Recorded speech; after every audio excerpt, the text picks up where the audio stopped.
we had doctors and experts look at what sports we could allow, at what level of risk these sports are, to make sure that we're allowing kids. We want kids to be able to train, to perform their skills, to condition themselves for the sport, even at the most high-risk level sports. We want them to be able to at least do that, right? It's not that we're trying to shut down their sport or tell them to go home and don't do anything.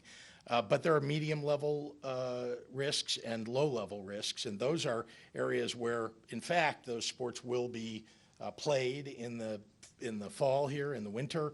But some of these sports, we're not shutting them down. We've asked that they be moved to the spring, some later in the spring. What we're trying to do is get to a point where positivity levels are much lower, where the number of cases in our state is much lower, and where I hope and pray we will have much better treatments and vaccines available.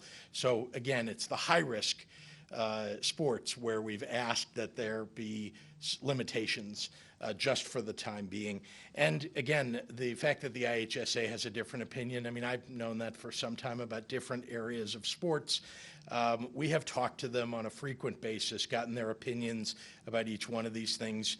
And I think most importantly, I think it's going to be incumbent upon the schools to make decisions for themselves, and that's what we've left schools to do, to make decisions about how to keep the children, the kids who go to school there, the people who work there, safe.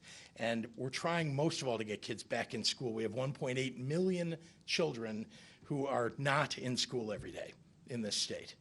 We want to get kids back in school, and sports is a secondary question, but we want to make sure they're learning, first of all, and so we want to lower the risk that we, in every way that we can, and we're going to continue to work on that.